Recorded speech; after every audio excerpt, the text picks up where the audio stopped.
بیان کرتا ہے جہاد نبی کی سیرت، قرآن نبی کی سیرت ہے، حدیث نبی کی سیرت ہے، صحابہ کی عظمت نبی کی سیرت ہے، اسلام کی عظمت نبی کی سیرت ہے، اور اعلاء کلمت اللہ کی بات میدان جہاد کارزار عمل نبی کی سیرت ہے، ٹوپی اور پگڑی نبی کی سیرت ہے، سنت رسول نبی کی سیرت ہے، نماز نبی کی سیرت ہے، مکہ نبی کی سیرت ہے، مدینہ نبی کی سیرت ہے، اور مکہ بیت اللہ کے ساتھ جڑا ہوا حجر اسود نبی کی سیرت ہے، نماز جنازہ نبی کی سیرت ہے، پانچوں نمازیں نبی کی سیرت ہے، قرآن کی تلاوت نبی کی سیرت ہے، اماں عائشہ کی سیرت نبی کی سیرت ہے، ابو بکر اور عمر کا دور حکمرانی نبی کی سیرت ہے، عثمان اور علی کا دور حکمرانی، خلافت راشدہ کا دور حکومت نبی کی سیرت ہے، علماء صلحاء نبی کی سیرت ہے، دارالعلوم مدارس مساجد خانقاہی نظام ذکر تصوف نبی کی سیرت ہے۔ جب تم نبی کی سیرت بیان کرتے ہو تو تمہیں کیوں آگلے پڑ جاتے ہیں نبی کی سیاست کو کیوں نہیں بیان کرتے؟ آج جہاد کو بیان کیا جاتا ہے، قرآن کو بیان کیا جاتا ہے، نبی نے جو اسٹیج پر بیٹھ کر حکومت کی، ایک کافروں کو کہا نظر تھلے کر کے گل کرے، مدینہ دی مسجد سے بیٹھا ہے تو، اور کافروں کو کہا کہ یہ تمہارے لیے چادر ہے، کہیں یہ رنگ کہیں وہ رنگ، یہ نبی کا دامن ہے، نبی کی سیرت ہے، نبی کی سیاست ہے۔ آج ہم اس کی بات نہیں کرتے، یہ ہم نے چودھری کو دے دی، انگریز اسی لیے آیا تھا۔ آج ہم کہتے ہیں نبی کی سیرت کی بات اس اسٹیج پر بیٹھ کے نہیں کرتے۔ میرے محترم سنیے، نبی کی آواز سے اونچی آواز کرنے کی اجازت تو نہیں، نبی کے نظام سے نظام آگے لانے کی اجازت کیسے ہو سکتی ہے؟ نبی کی آواز سے اونچی آواز کرنے کی اجازت نہیں ہے، نبی کی آواز سے بھی آواز اونچی کرنے کی اجازت، نبی کے نظام سے آگے نظام لانے کی اجازت کیسے ہو سکتی ہے؟ کہتے ہیں سیاست کی بات سٹیج پہ نہیں کرتی۔ میں نے عرض کیا یہودیوں عیسائیوں آج ہمارا مسلمان مغرب سے مرعوب ہے، مغرب کی غلامی کے لیے اپنا فخر محسوس کرتا ہے، نبی علیہ السلام کا ماننے والا ہو اور نبی کی سیاست کے بارے میں بات کرے کہ مسجد کے اندر نہیں،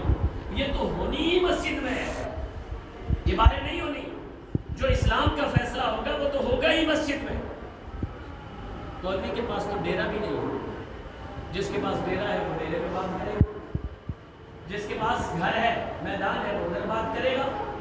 جس کے پاس بیٹھنے کا تھڑا ہے وہ ادھر بات کرے گا، جس کے پاس بات کرنے کے لیے اسپیکر ہے وہ اسپیکر میں بات کرے گا،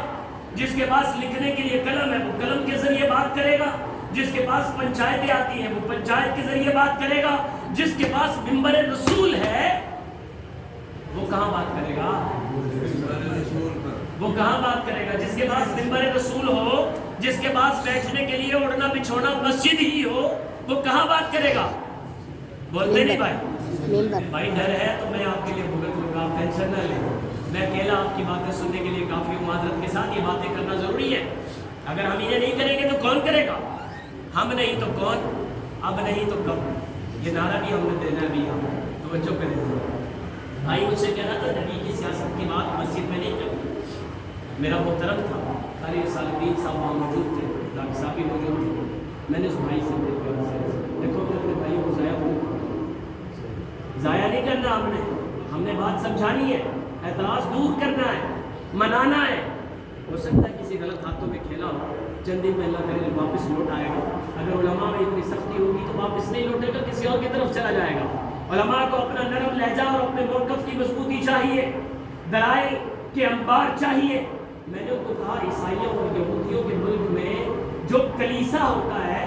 جہاں عیسائی عبادت کرتے ہیں، معبد خانہ ہوتا ہے، سادہ لفظوں میں کہہ لو ان کی مسجدیں جو ہوتی ہیں، انگریز نے ان کو ایک قانون بنا کے دیا، یہودیوں نے ان کو ایک قانون بنا کے دیا، مغرب نے ان کو ایک قانون بنا کے دیا، یورپین کنٹریز نے ان کو ایک قانون بنا کے دیا، یہودیوں نے عیسائیوں نے ان کو ایک قانون بنا کے دیا، کمیونسٹ دہریہ نے ان کو ایک قانون بنا کے دیا، چائنا میں یہ قانون چلتا ہے، اور عرب ممالک میں، فلپائن میں، برازیل میں، لندن میں، امریکہ میں، الجزائر میں، اور اسی طرح شکاگو میں، مانچسٹر میں یہ قانون چلتا ہے۔ پوری دنیا کے اندر یہ قانون ہے کہ جو مولوی ہے، جو مذہب کی بات کرنے والا ہے، وہ مذہب کی بات کرے گا اور وہ بھی مسجد میں کرے گا، اور سیاست کی بات کی اجازت اسے نہیں۔ جو سیاست کی بات کرے وہ مسجد سے باہر نکلے اور باہر میدانوں میں آ کر بات کرے۔ میں نے اس بھائی کو سمجھایا یہ فلسفہ تو یہودیوں کا فلسفہ ہے، یہ فلسفہ تو عیسائیوں کا فلسفہ ہے، یہ فلسفہ تو مغربی ممالک کے غلاموں کا فلسفہ ہے۔ حضور کے غلاموں کا فلسفہ یہ نہیں ہے کہ مسجد میں بیٹھ کر بات نہیں کرو۔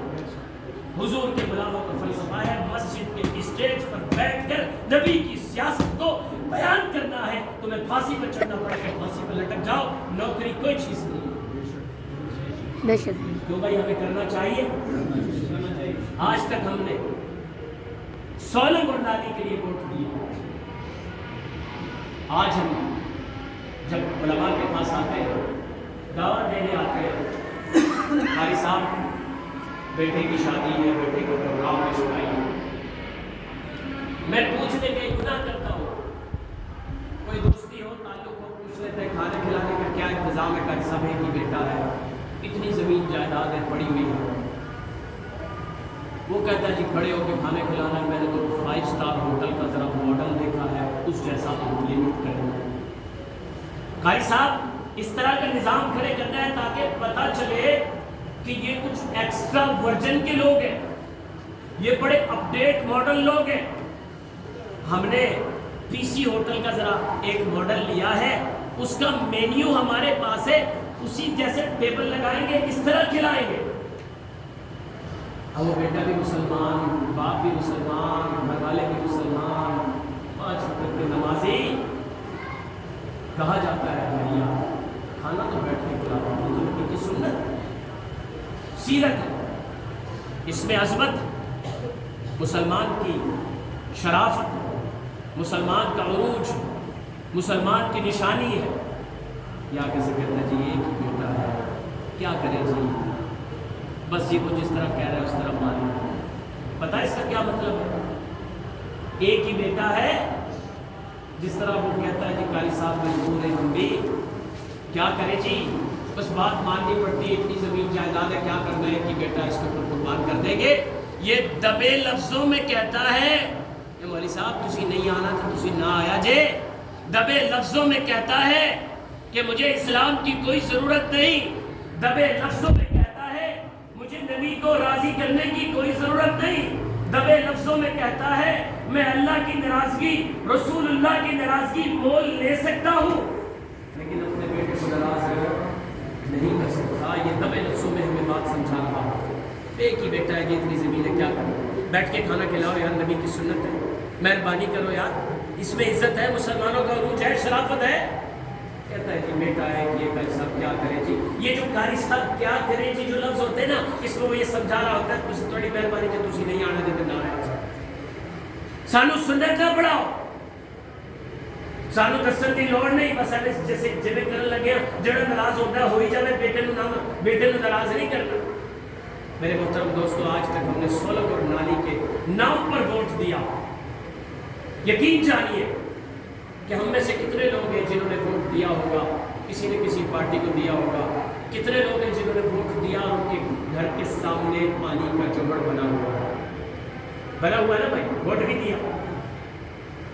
ووٹ بھی دیا،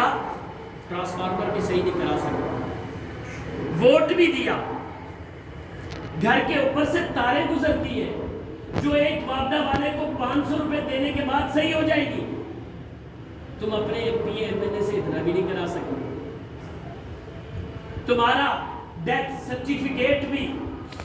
تمہارا امام مسجد یا تمہارا ماسٹر یا تمہارا ممبر ساتھ چل کے جاتا ہے وہ بنواتا ہے، تمہیں اپنے ایم پی ایم این اے کا یہ بھی فائدہ نہیں ہوا، تمہیں کوئی 2000 بھی نہیں دیے اس نے، تمہیں تمہارے ساتھ پیسے دینے تو دور کی بات، تمہارے ساتھ تصویر بھی نہیں کھنچوا سکتے، تم اس کے ساتھ اس کو فون بھی نہیں کر سکتے، ووٹ بھی دیا، گھر جوہر بھی بنا ہوا ہے، ایک وہ آدمی اچھا ہے جس نے ووٹ بھی نہیں دیا، گھر کے سامنے بجلی بھی چل رہی ہے، گھر کے سامنے سے سولنگ بھی گزر رہا ہے، اس کے کام بھی اسی طرح ہوتے ہیں جس طرح ووٹ دینے والے کے ہوتے ہیں، بلکہ ووٹ دینے والا تو کبھی کبھی نظریں نیچی کرتا ہے، تم نے دیے تھے فلاں کو ووٹ، کرا لو ان سے کام، پھر یہ منت کرتا ہے تایا جی تو چھڑ کے اسی کتے جائیے ووٹ دے کے اسی غلطی کر لی, ہم نے ووٹ دیا غلطی کی, تایا آپ معاف کر دو, اس کام میں صلح میں تم آگے بڑھ جاؤ, مخالف پارٹی کے آدمی کو آگے لگا کے تم اپنی صلح کراتے ہو, اپنے زمین کے مسائل حل کراتے ہو, تمہیں کیا ملا سوائے ذلت کے, سوائے رسوائی کے, سوائے شرمندگی کے تمہیں کچھ نہیں ملا. تمہارے گھر کے سامنے جوہر بھی ختم نہیں ہو سکا, تمہاری پلی بھی نہیں بن سکی, تمہارا ٹرانسفارمر بھی نہیں لگ سکا, تمہاری تاریں بھی آگے پیچھے نہیں ہو سکی. کیا خوب ہوتا اگر تم یہی ووٹ اپنے سولنگ اور نالی اور ٹرانسفارمر کے لیے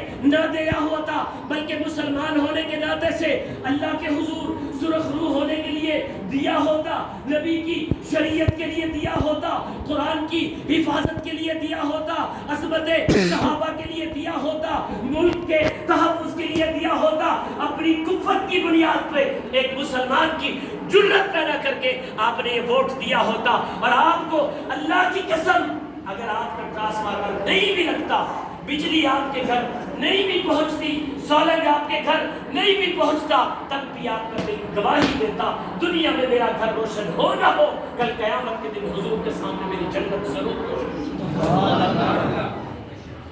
کیوں بھائی ووٹ کی بات کرنا گناہ ہے؟ جو کوئی گناہ کی بات کرتا ہے وہ اپنے ایمان کی فکر, وہ یہودیوں کی بات کر رہا ہے, وہ عیسائیوں کی بات کر رہا ہے, وہ کمیونسٹ اور دہریے کی بات کر رہا ہے, وہ نبی کا غلام نہیں ہو سکتا.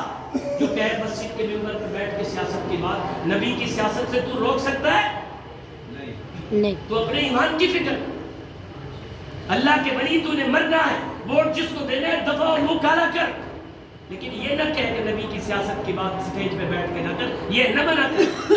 نہیں نماز پڑھتا نہ پڑھ, انکار تو نہ کر, نماز روزہ نہیں رکھتا نہ رکھ, زکوٰۃ نہیں دیتا نہ دے, گناہ تیرے اوپر پڑے گا, مسلمان تو رہے گا تو, لیکن انکار کر کے اپنے آپ کو کافروں میں شامل نہ کر. کیوں بھائی ہمیں سوچنا چاہیے نہیں سوچنا چاہیے؟ ہمیں سوچنا چاہیے, اپنی اولاد کو بتانا چاہیے. آج ان لوگوں نے میرے ملک کا جو حال کر دیا, میرے ملک کی سہولت, یہ جو آپ کی سہولتیں, نالیاں, آپ کے ٹرانسفارمر, بجلی کے مسائل, آپ کو یہ بات عرض کر رہا ہوں, بڑی قوت کے ساتھ کہہ رہا ہوں, ان سولنگوں کے, ان نالیوں کے 5 بار ان کی گرانٹ آتی ہے, 5 بار, اور کئی مرتبہ اتنی بھاری بھرکم رقمیں آتی ہے. ہم نے ووٹ دیا, ہمارا علاقہ, باہر سے کوئی آیا جیت کے یہ گیا وہ گیا,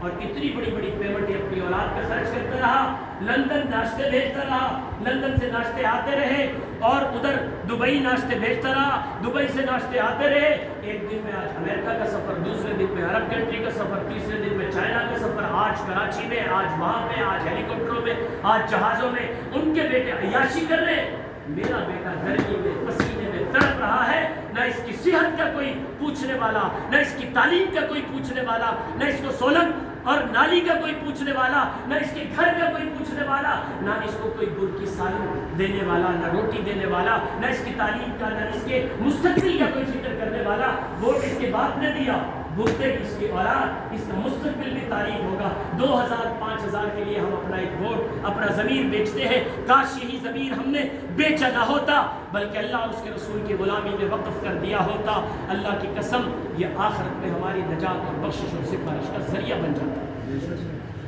کیوں بھائی ارادہ کرتے ہو؟ پہلے تو لوگ کہتے تھے یہ آپ کو علماء نہیں آتے, اب علماء آئے ہیں انشاءاللہ میدان میں. میں صوبائی امیدوار کے طور پر جمعیت علماء اسلام کا ٹکٹ ہولڈر آپ کے سامنے آپ کے چھوٹے بھائیوں کی طرح بیٹھا ہوں. جو میرے بڑے ہیں ان کے بچوں کی جگہ پہ بیٹھا ہوں, جو میرے برابر کے ہیں ان کے دوستوں کی جگہ پہ بیٹھا ہوں, جو مجھ سے چھوٹے ہیں ان کے بڑے بھائی کی جگہ پہ بیٹھا ہوں, جو مجھ سے بڑے ہیں ان کے چھوٹے بھائی کی جگہ پہ بیٹھا ہوں.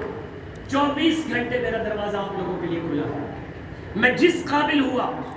اللہ کے فضل و کرم سے تمہارا 1 روپیہ نہیں لگنے دوں گا. باپ کی جرت آپ کے مسائل حل کرو, اور لیڈر تو لے کے آؤ, کوئی بندہ تو جس میں سر پہ ہاتھ رکھو, کوئی ایسا تو ہو جو تمہارے گاؤں علاقے کا ہو. مولوی کہاں بھاگے گا, کہاں جائے گا؟ نہ اس کے بیچارے کا ڈیفینس میں گھر, نہ ماڈل ٹاؤن میں گھر, نہ اسلام آباد میں گھر, نہ مری میں گھر. یہ ظہر میں نہیں ملے گا تو عشاء میں ملے گا, پکڑا جائے گا, کہاں بھاگے گا؟ علماء کے سر پہ ہاتھ رکھو, علماء کے لیے اپنے سارے جذبات قربان کر کے، اپنے ذاتی مفادات کو سائڈ پہ رکھ کے، اور اللہ کے سامنے اپنے سارے گناہوں کا کفارہ سمجھ کے، اللہ میں نے ساری زندگی گناہ کیے، میں نے مختلف برادری کے نام پر مختلف ازم پہ 2 4 10 20 50 ہزار کے فائدے کے لیے اللہ نے اپنی قوم کا سودا کیا، اپنے ضمیر کا سودا کیا۔ اللہ تجھے گواہ بنا کے کہتا ہوں میرے گناہوں کو معاف کر دینا، اس بار مجھے مولوی صاحب سے کوئی لالچ نہیں، میری نالی بنتی ہے تو بنتی رہے گی، نہیں بنتی تو پڑی رہے، پہلے بھی تو پڑی رہی، سولنگ لگتا ہے تو لگتا رہے، نہیں لگتا تو نہ لگے، لیکن میں تیرے نام پہ ووٹ دے رہا ہوں، تو مجھ سے راضی ہو جانا، میں نے پچھلے جو گناہ کیے ان کا کفارہ ادا کر دینا، اللہ مجھے معاف کرنا، کل قیامت کا دن ہو میرے غلط ووٹ کے انتخاب کی وجہ سے میرا ملک جو لٹا ہے اس میں میرا نام آئے، اسے مٹا دینا، میں تیرے اور تیرے حبیب کے نام پر ایک عالم دین کو ووٹ دے رہا ہوں۔ کیوں بھائی سرخ رو ہونے کے لیے تیار ہو یا نہیں ہو؟ ہاتھ کھڑا کر کے ارادہ کرو انشاءاللہ اس بار ہم کسی برادری کسی مفادات کے لیے ووٹ نہیں بلکہ اللہ اور اس کے رسول کے لیے ووٹ دیں گے۔ کیوں بھائی آگے لگو گے نا انشاءاللہ، آگے بڑھو گے نا انشاءاللہ، علماء کے ساتھ چلو گے نا انشاءاللہ، اور ان چور لٹیروں کو بتا دو اب ہمارے گاؤں میں ہمارے علاقے میں آپ کی کوئی جگہ نہیں، چائے پینی ہے چور صاحب پی لو، عزت میں آپ و احترام کے قابل ہو، لیکن چلے جاؤ، اور اس وجہ سے علماء نے ووٹ دینے کا فیصلہ کر لیا۔ عوام کہہ رہی ہے، عوام کہہ رہی ہے، رات ہم بمبے میں تھے، 8 بڑے بڑے گروپوں نے حمایت کا اعلان کیا، لوگوں نے مسائل بتائے، الحمدللہ ہم نے 24 گھنٹے کے اندر ان کے مسائل حل کیے اللہ کے فضل و کرم سے۔ بڑی مسئلہ ہے نا، کس کے پیچھے بھاگے گے، برکت بھی کرنی ہے، مولوی آدمی ہے کتنا تو سرمایہ لگا لے گا، یہ تو آپ بھائیوں کی برکت سے ہم نے ہلکے میں نکلنا ہے انشاءاللہ العزیز، لوگ ساتھ دیں گے، لوگ آگے بڑھ رہے ہیں، لوگوں نے مسائل بتائے ہم نے حل کیے، جو حل نہیں ہو سکے لوگوں کو بھی پتا تھا کہ مولوی صاحب نے کوشش کی، محنت کی، لوگ کہہ رہے تھے ہم راضی ہیں، ہمارا دل راضی، ہمارا مقدر، ہماری قسمت، آپ نے کوشش کی،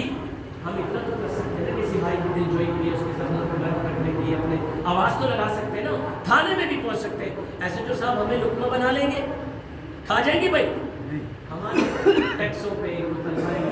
تمام اداروں، کوئی اگر پولیس والا کوئی دوست یہاں بیٹھا ہے ہمارا کسی سے کوئی اختلاف نہیں، ہم تو ایک بات بتانا چاہ رہے ہیں کہ ہمارے ٹیکس سے کو تنخواہ ملتی ہے، تو جب ہم اپنا مسئلہ لے کے جائیں گے یہ کوئی بات نہیں سنے گا، بات کرنے کا طریقہ ہونا چاہیے، نمائندہ آپ کے سامنے آنا چاہیے، ہر کوئی نماز پڑھانے کے لیے مصلی پہ آگے ہو تو ہر کسی میں اتنی ہمت صلاحیت نہیں ہوتی، جب تم مسجد کے لیے انتخاب کرتے ہو تو 10 بندوں میں سے ایک بندے کو انتخاب کرتے ہو کہ مسجد کی چابی آپ کے پاس ہوگی، اذان آپ دے سکتے ہو اور کوئی نہیں دے گا تو اس کو آگے لگا کے پھر جب ہم مصلی پہ کرتے ہیں اسی طرح کسی ایک عالم دین کو آگے لگا کے سیاست میں بھی انشاءاللہ ہم حصہ لیں گے۔ اللہ کی توفیق عطا فرمائے، آپ سب حضرات کی محبتوں کو جذبوں کو اللہ سلامت رکھے، قبول فرمائے، آپ